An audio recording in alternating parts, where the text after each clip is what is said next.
यहाँ रहने वाले जितने गरीब लोग हैं उनके बच्चों के पास पढ़ने का कोई सुविधा ही नहीं है। गरीब का बच्चा जा रहा है पढ़ने, वहाँ पढ़ता नहीं है, खिचड़ी खाया और घरे चला आया। कॉलेज में खिचड़ी नहीं बट रहा है लेकिन वहाँ से डिग्री बट रही है। बिहार के शिक्षा व्यवस्था का हाल ये है, स्कूल से खिचड़ी और कॉलेज से डिग्री बट रहा है, पढ़ाई दोनों में कहीं नहीं हो रहा है। तो अगर पढ़ाई चाहिए क्योंकि यही रास्ता है गरीबी से निकलने के लिए, तो बिहार में सबसे ज्यादा पैसा शिक्षा पर खर्च होना चाहिए। इसलिए जनसुराज कह रहा है कि जब हमारी व्यवस्था बनेगी तो 1 घंटा के अंदर शराबबंदी को उठाकर फेंक देंगे। अगर बिहार में विश्व स्तरीय सबसे अच्छा शिक्षा व्यवस्था बनाना है तो 5 लाख करोड़ रुपया चाहिए। 5 लाख करोड़ रुपया चाहिए अगले 10 वर्ष में,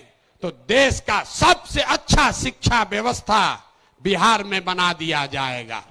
और ये 5 लाख करोड़ रुपया आएगा कैसे? जो शराबबंदी हटाएंगे तो ये तय किया कि शराब से आने वाला टैक्स का पैसा वो बजट में नहीं जाएगा, नेताजी के सुरक्षा के लिए नहीं खर्चा होगा, सड़क बिजली पानी के लिए नहीं होगा। जितना शराबबंदी के टैक्स का पैसा होगा अगले 20 वर्ष बिहार में सिर्फ और सिर्फ नई शिक्षा व्यवस्था बनाने के लिए खर्च किया जाएगा। अब समझ में आया काहे हटाना चाहते हैं? हर बरिस 20,000 करोड़ रुपया शराबबंदी के चलते नुकसान हो रहा है, तो 20 बरस के पैसे को, शराब के टैक्स को अगर आप नई शिक्षा के व्यवस्था के लिए खर्चा करें तो 4 लाख 5 लाख करोड़ रुपया बिहार के बच्चों के मुस्तकबिल को बदलने के लिए उपलब्ध हो जाएगा। हम ये नहीं कह रहे कि शिक्षा व्यवस्था बनाएंगे, उसका रास्ता भी आपको बता रहे।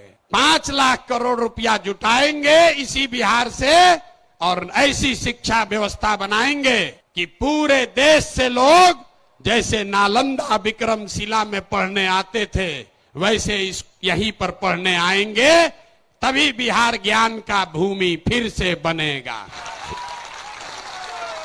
शराबबंदी जाएगा, नई शिक्षा व्यवस्था आएगी।